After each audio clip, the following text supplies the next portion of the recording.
Student, मैं साजिद अंसारी आप सबका स्वागत करती हूँ ऑनलाइन स्टडी विद एसए में।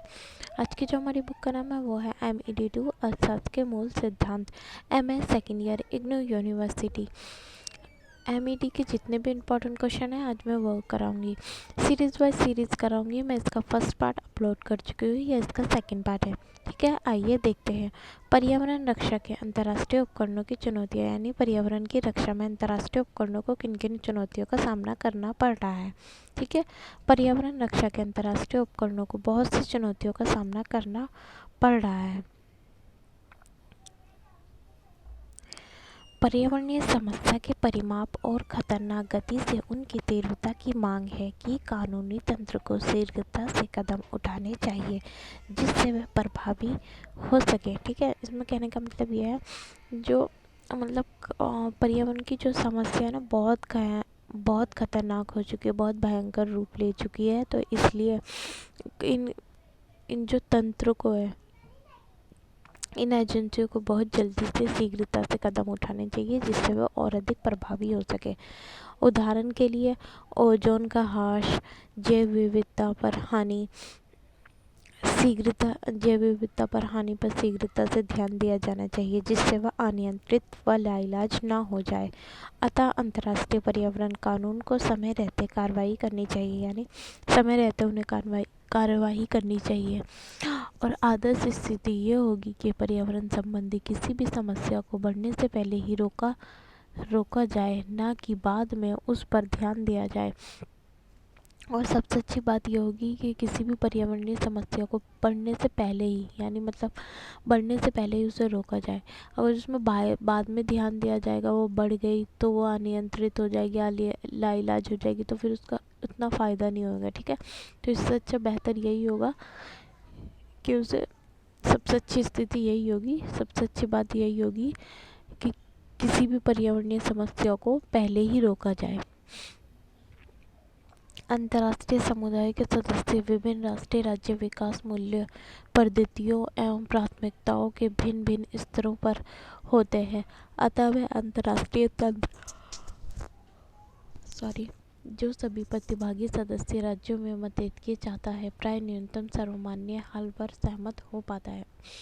मतलब कहने का मतलब ये है कि जिस अंतर्राष्ट्रीय समुदाय के जितने भी सदस्य राष्ट्रीय राज्य हैं, उनकी जो विकास का जो स्तर होता है वो सबका अलग अलग होता है। ठीक है, और उनमें एकमत होना ना बहुत मुश्किल से हो पाता है, तो वो किसी भी न्यूनतम सामान्य हल पर सहमत हो पाते हैं, सर्वमान्य हल पर ही सहमत हो पाते हैं। ठीक है, इसके अतिरिक्त अंतर्राष्ट्रीय स्तर पर सर्वमान्य हलों को प्राप्त करने में उत्तर तथा दक्षिण का विभाजन बातचीत के बीच और बाधा बनकर उपस्थित होता है। दक्षिण के देश हमेशा से ही मानते रहे हैं कि पर्यावरण संबंधी आवश्यकताओं को लागू करके उत्तर के देश उनके पीछे से विकास की सीढ़ी को हटा लेना चाहते हैं। और एक सबसे बड़ी समस्या ये भी है उत्तर और दक्षिण का विभाजन।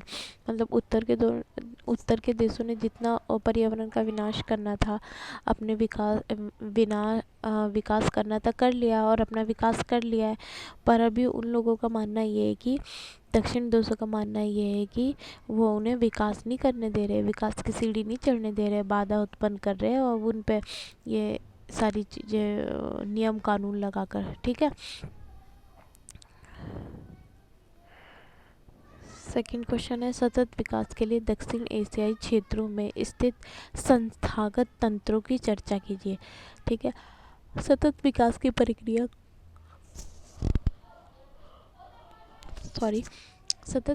प्रक्रिया को लागू करने की दिशा में एशिया प्रशांत क्षेत्र में क्षेत्रीय स्तर पर अनेक संस्थाएं स्थापित की गई है। ठीक है, सतत विकास की प्रक्रिया को लागू करने के लिए एशिया प्रशांत क्षेत्रों में क्षेत्रीय स्तर पर अनेक संस्थाएं स्थापित की गई है। दक्षिण एशियाई वरीयता व्यापार समझौता सार्क के सदस्य देशों द्वारा दिसंबर 1995 में दक्षिण एशियाई वरीयता व्यापार समझौता लागू किया गया। ये दक्षिण एशिया क्षेत्रों में व्यापार संबंधों को क्षेत्रीय स्तर पर मजबूत करने का प्रयास था।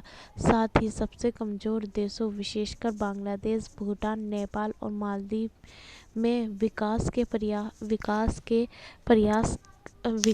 प्रयास करना था। 2004 तक व्यापार वार्ता में 3 दौर हो चुके हैं तथा वस्तुओं और सेवाओं में पारस्परिक व्यापार में रियायतें देने का निर्णय किया गया। ठीक है। एशियाई विकास बैंक एशिया और प्रशांत के लिए संयुक्त राष्ट्र आर्थिक और सामाजिक आयोग ESCAP के 1965 के प्रस्ताव के अनुसार एशिया विकास बैंक की स्थापना की गई थी। इसके मुख्य लक्ष्य थे व्यापार नीति और प्रोत्साहन, उद्योग और प्रौद्योगिकी, ग्रामीण विकास, पर्यावरण तथा प्राकृतिक संसाधन प्रबंधन, संचार। ठीक है।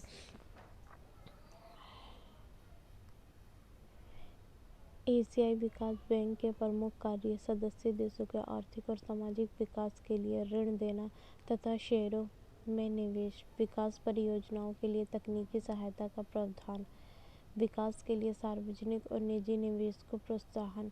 एशिया और प्रशांत के लिए संयुक्त राष्ट्र आर्थिक और सामाजिक आयोग। इस आयोग की स्थापना मार्च 1947 में की गई थी। ये एशिया तथा प्रशांत क्षेत्र में सामाजिक आर्थिक विकास को प्रोत्साहन देता है।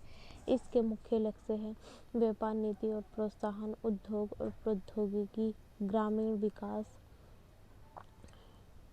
इस आयोग ने इन लक्ष्यों की प्राप्ति के लिए अनेक संस्थाओं की स्थापना की है। इनमें प्रौद्योगिकी हस्तांतरण के लिए एशियाई प्रशांत केंद्र तथा मोटे अनाज, दालों, जड़ों तथा कंदमूल फलों के एशिया प्रशांत में अनुसंधान विकास के लिए क्षेत्रीय समन्वय केंद्र शामिल है। ठीक है।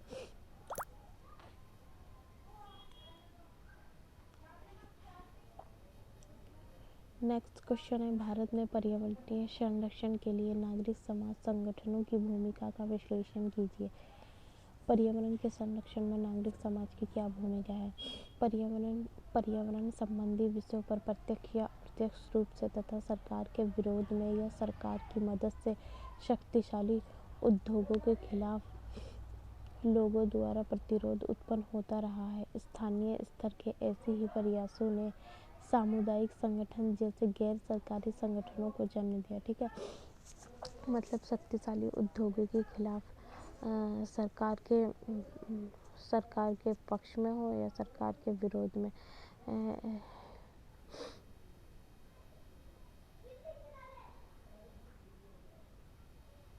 लोगों द्वारा जो प्रतिरोध है वो समय समय पर उत्पन्न होता रहा और इन्हीं स्थानीय स्तर के ऐसे ही प्रयासों ने सामुदायिक संगठन जैसे गैर सरकारी संगठनों को जन्म दिया है। ठीक है। बहुत इजी लैंग्वेज में। पर्यावरण नीति निर्माण तथा क्रियान्वयन में गैर सरकारी संगठनों की उपस्थिति बढ़ती ही जा रही है। ठीक है। मतलब उनकी जो उनके लिए पर्यावरण से संबंधित जो कानून बनाना और उसे लागू करना, इन सब में भी उनकी उपस्थिति बढ़ती जा रही है। इसमें कोई शक नहीं कि गैर सरकारी संगठन ऐसी कार्यवाही में अपनी पूरी कार्यक्षमता और कुशलता से महत्वपूर्ण कार्य कर रहे हैं और इसमें कोई भी शक की बात नहीं है कि गैर सरकारी संगठन इन सब कार्यवाही को पूरा करने में अपनी पूरी कार्यक्षमता और कुशलता से काम कर रहे हैं। ठीक है। ये आगे मैं बहुत धीरे धीरे बढ़ा रही हूँ वीडियो, पोज कर करके पढ़ने में बहुत इजी लैंग्वेज में है।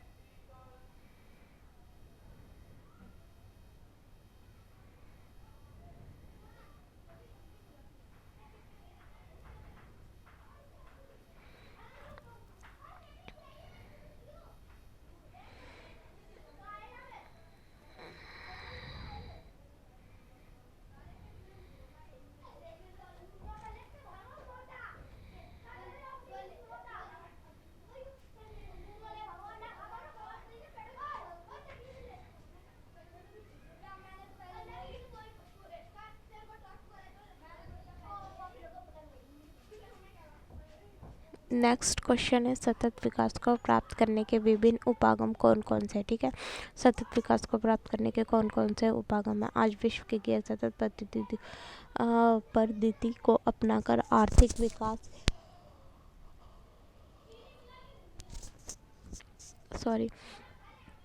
विकास के लिए आगे बढ़ रहा है, जिससे समाज में अनेक समस्या पैदा हो रही है। गैर सतत क्रियाएं जैसे औद्योगिकरण से जो धुआं निकल रहा है, पेड़ों की कटाई, अ, वनों की कटाई, ये सारी चीज़ें, बढ़ती हुई जनसंख्या जिससे जलवायु परिवर्तन हो रहा है, ओजोन परत को क्षय हो रहा है, ये सारी चीज़ें क्या है, गैर सतत क्रियाओं के कारण ही तो हो रहा है। तो इन सब सतत विकास की आवश्यकता केवल पारिस्थितिक प्रणाली में नहीं है, वरन आर्थिक और सामाजिक क्षेत्र में भी है। इसलिए हम केवल सकल घरेलू उत्पाद या सकल राष्ट्रीय उत्पाद से राष्ट्रों के आर्थिक विकास को नहीं माप सकते, बल्कि देश के समग्र विकास को मापने के लिए मानव विकास सूचकांक का सहारा लिया जाता है। सतत विकास को प्राप्त करने के उपागम निम्नलिखित है। बहुआयामी उपागम। ठीक है,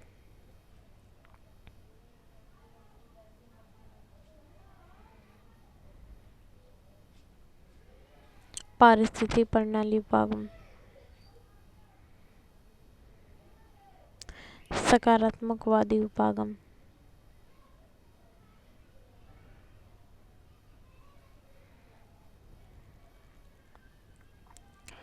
सतत कृषि प्रथा है। कृषि के क्षेत्र में दो प्रकार की समस्या है। ठीक है, उच्च क्रियाशील क्षेत्र, उच्च क्रियाशील क्षेत्र मतलब जो वर्षा द्वारा सिंचे जाते हैं, इनकी उत्पादन क्षमता बहुत अधिक होती है। इस प्रकार की जमीनों में फास्फोरस की मात्रा बहुत अधिक होती है, जिसके कारण जो उत्पादन होता है वो बहुत अच्छा होता है। ठीक है,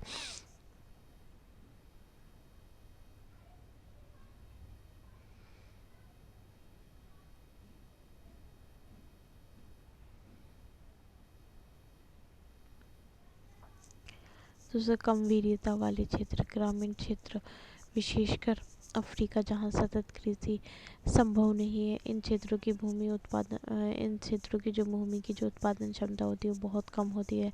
वहाँ की भूमि की अवनति हुई है तथा वनों की कटाई हुई है। उच्च स्तरीय उर्वरक व सिंचाई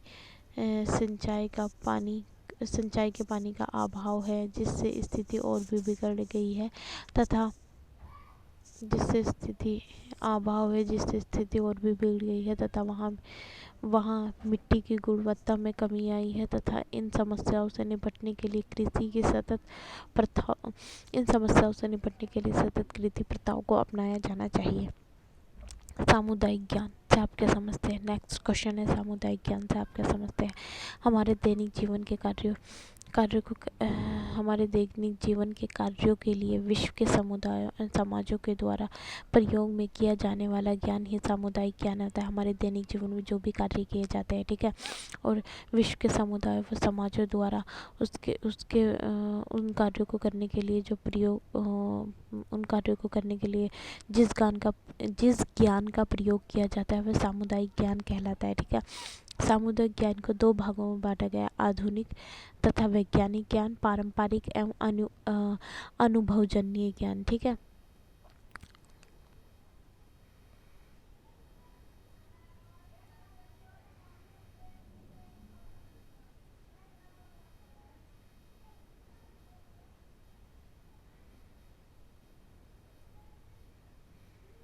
नेक्स्ट क्वेश्चन है, शिल्पीय प्रौद्योगिकियों का वैज्ञानिकरण किस प्रकार किया गया है। इसमें पता है क्या, गाँव व पिछड़े इलाकों में छोटे छोटे शिल्पकार कारीगर तरह तरह के सामान बनाकर बेचते हैं। उनकी ये विशिष्ट कला पीढ़ी दर पीढ़ी उनके परिवार के सदस्यों में मिलती रहती है। उनकी ये विशिष्ट कला पीढ़ी दर पीढ़ी मतलब अब बेटा सीख रहा है, अब बाप कर रहा है तो बाप से बेटा सीख जाएगा। ठीक है, पीढ़ी दर पीढ़ी ये चलती रहती है। और ये देसी प्रौद्योगिकी सदियों से क्षेत्र विशेष में उपलब्ध सामग्री का प्रयोग करते हैं और ये वहीं की सामग्री का प्रयोग करते हैं तथा वहीं की संस्कृति का प्रयोग करते करते ही स्वार्थपूर्ण हो जाते हैं तथा वहीं की संस्कृति का प्रयोग करते करते निधन भी हो जाते हैं, मर भी जाते हैं। ठीक है, किंतु आज औद्योगिकरण के दबाव के कारण ये प्रौद्योगिकियां लुप्त होने के कगार पे, परंतु औद्योगिकरण के कारण ये पद्धतियां लुप्त होने के कगार पे, जिसके और आज फिर इन्होंने इन सारी आज के युग में फिर से इन सतस्ती शिल्पीय प्रौद्योगिकी के महत्व को उजागर करके गैर सरकारी संगठनों ने उन्हें जीवन प्रदान किया है। ठीक है, सारी चीज़ें इसमें।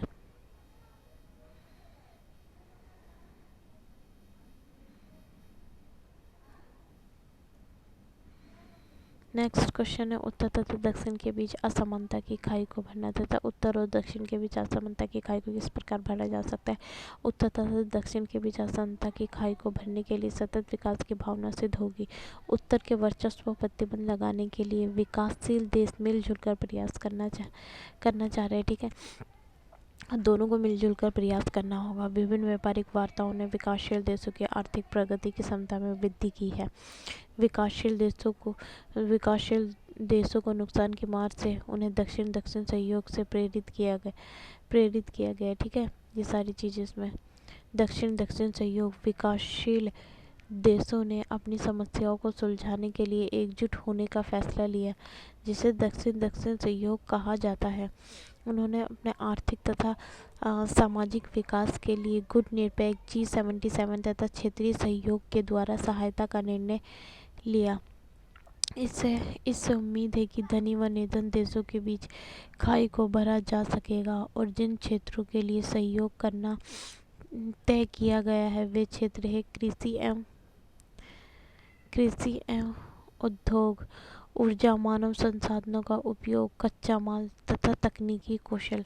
हालांकि दक्षिण दक्षिण सहयोग ने विकसित देशों का ध्यान मुख्य मुद्दों की ओर खींचा है, फिर भी शक्तिशाली अंतर्राष्ट्रीय नीतियों के निर्धारण की जरूरत है ताकि विकासशील देशों की वास्तविक स्थिति अंतर्राष्ट्रीय समूह के सक्षम उनके सामने प्रस्तुत की जा सके। उत्तर तथा दक्षिण के बीच आपस में सहयोग की क्षमता पर आधारित व्यवस्था का विकास किया जा सके। क्षेत्र में स्थायित्व तथा शांति की स्थापना करके सतत विकास एवं प्रगति को संभव बनाया जा सके। खदानों की सुरक्षा तथा ग्रामीण विकास को ध्यान में रखते हुए कृषि क्षेत्र में सुधारात्मक प्रक्रिया को निरंतर बढ़ाया जा सके। अपनी विकास प्रक्रिया को सफलता के लिए तकनीकी एवं अंतर्राष्ट्रीय समर्थन और वित्तीय सहायता प्राप्त की जा सके।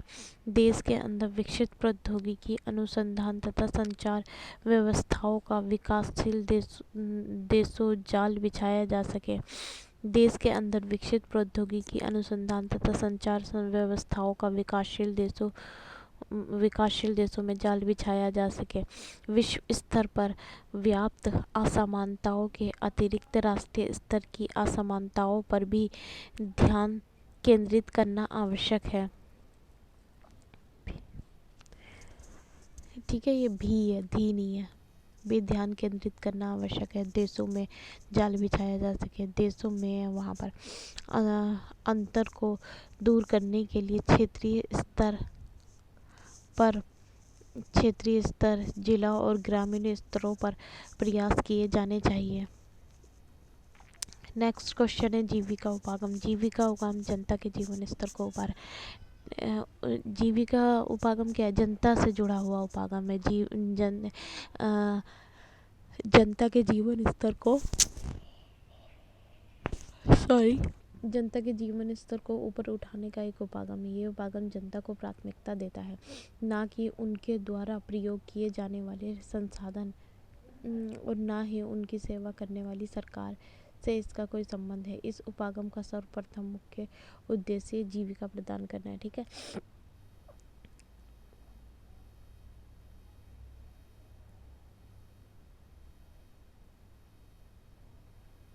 नेक्स्ट क्वेश्चन है, सतत आर्थिक विकास के संबंध में विकासशील देशों के विभिन्न मुद्दों, चुनौतियों, सतत विकास और व्यापार संबंधों में उत्तर दक्षिण विभाजन। इसमें एक क्षेत्रीय समस्या ये है, विकासशील देशों के सामने क्षेत्रीय समस्याएं बहुत सारी है और इनमें से और इसमें सबसे पहले पर्यावरणीय समस्याएं आती है और इन समस्याओं से निपटने के लिए राष्ट्रीय स्तर पर काम करना चाहिए। विकसित देशों को इनका सहयोग करना चाहिए, मदद करनी चाहिए और इन समस्याओं का आधार राज्यों की सामाजिक और सांस्कृतिक व राजनीतिक समस्या है और किसी भी देश की सतत योजना व नीतियाँ उस देश की पर्यावरणीय अवस्था तथा उसकी जनसंख्या पर पड़ने वाले प्रभाव को ध्यान में रखकर बनानी चाहिए। कुछ मुख्य क्षेत्र इस प्रकार है इसके, ठीक है। मरुस्थलीकरण तथा सूखा, ये मैंने फर्स्ट पार्ट में डिफाइन करा है, ठीक है, वो देख लेना वहाँ से। नेक्स्ट क्वेश्चन है बौद्धिक संपत्ति अधिकार। बौद्धिक संपत्ति अधिकार क्या होता है? जो भी हम किसी भी नई चीज़ का आविष्कार करते हैं ना, उसकी सुरक्षा को प्रदान करने को ही बौद्धिक संपत्ति अधिकार कहा जाता है, ठीक है। नए उत्पादन व नई प्रौद्योगिकियों का जो आविष्कार किया गया उसके उपयोग व उससे प्राप्त होने वाले लाभ को सुरक्षा प्रदान करने वाले अधिकार को ही बौद्धिक संपत्ति अधिकार कहा जाता है, ठीक है।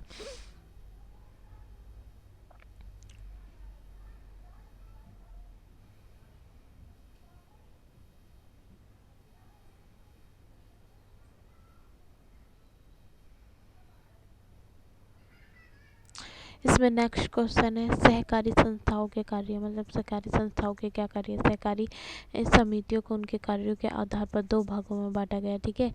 कृषि ऋण सहकारिता और गैर कृषि ऋण सहकारिता। कृषि ऋण सहकारिता का उद्देश्य गरीब निर्धन किसान व दस्तकार होते हैं उन्हें ऋण देती है, ठीक है, उन्हें ऋण देती है, उनके जीवन स्तर को ऊपर उठाने का प्रयास करती है, उन्हें सहायता देती है, उन्हें वित्तीय सहायता देती है ताकि वे कृषि अच्छे से कर सके किसान, और जो किसान है वो कृषि को और अच्छे से कर सके, ठीक है। और गैर कृषि ऋण सहकारिता, इसके अंतर्गत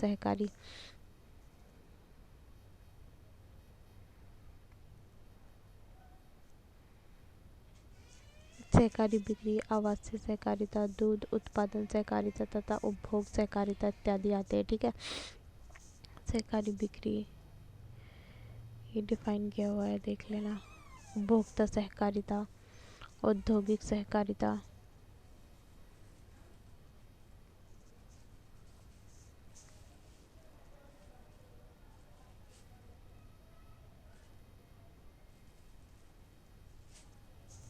सतत विकास में सहकारिता की महत्वपूर्ण भूमिका, ठीक है। सतत विकास में सहकारिता की महत्वपूर्ण भूमिका क्या है?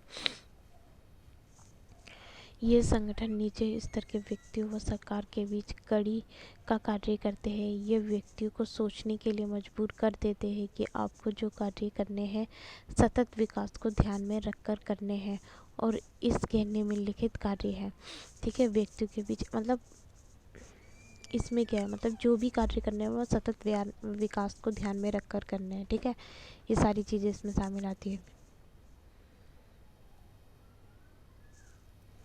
व्यक्तियों के बीच निम्नलिखित विषयों पर जागरूकता लाना, जनसंख्या वृद्धि पर रोक लगानी चाहिए, जनसंख्या नियंत्रण करना चाहिए, जो पेड़ पौधे उन्हें बिना सोचे समझे ऐसे नहीं काट देना चाहिए, उन्हें सोच समझ कर काटे जाना चाहिए, तथा ईंटों भट्टों का भी दुरुपयोग नहीं करना चाहिए, मिट्टी का भी दुरुपयोग नहीं करना चाहिए। ये सारी चीज़ें इसमें समझाई जाती है।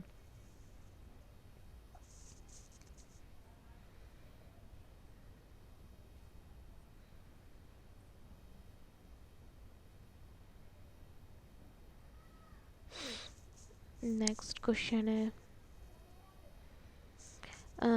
किन्हीं दो वैश्विक पर्यावरणीय समस्याओं का विश्लेषण कीजिए तथा राष्ट्रों के सतत विकास पर उनके प्रभाव बताइए।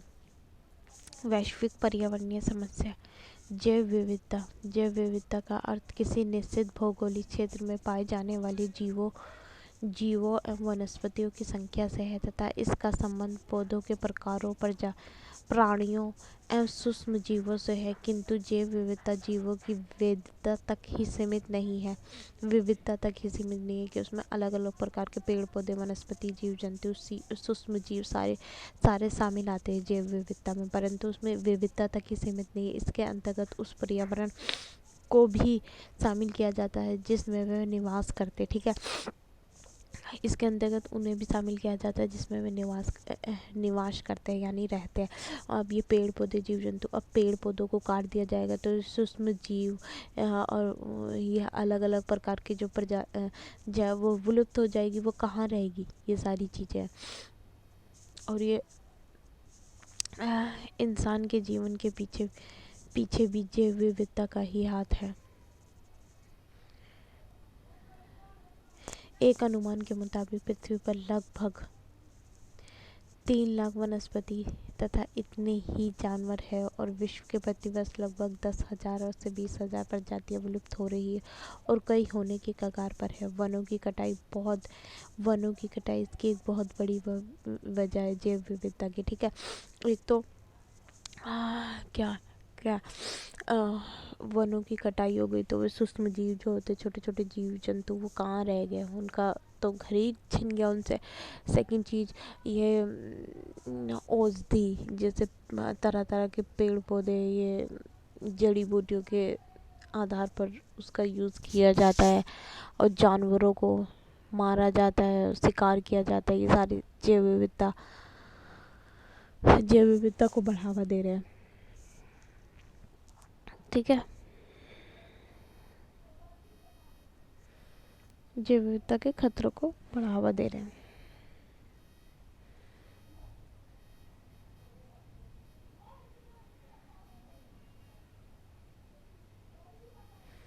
दूसरा सेकंड क्वेश्चन क्या है, जलवायु परिवर्तन देख, ये एक क्षेत्रीय समस्या तो है या पर्यावरणीय समस्या है। जैव विविधता भी एक पर्यावरणीय समस्या है, किसी एक देश की समस्या नहीं है। इसी प्रकार जलवायु परिवर्तन किसी एक देश की समस्या नहीं है, बल्कि पूरे विश्व की समस्या है, सब अनेक राष्ट्रीय की समस्या है, ठीक है।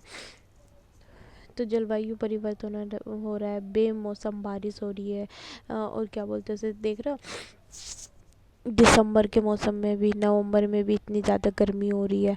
तो ये सारी चीज़ें क्या हो रही है, जलवायु में इतना जो परिवर्तन हो रहा है, ओजोन परत का ह्रास हो रहा है, ये सारी चीज़ें क्या हो रही है, जलवायु परिवर्तन, ये सारे गैर सतत क्रियाओं के कारण हो रहा है।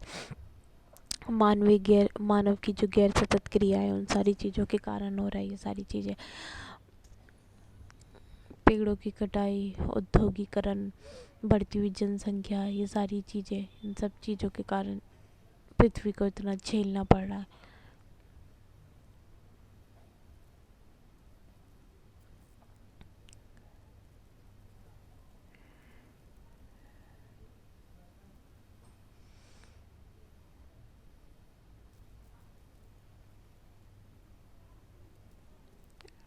आज की हमारी वीडियो यहीं समाप्त होती है। अगर आपको मेरी वीडियो अच्छी लगी तो please like, share and subscribe जरूर करें। Thank you.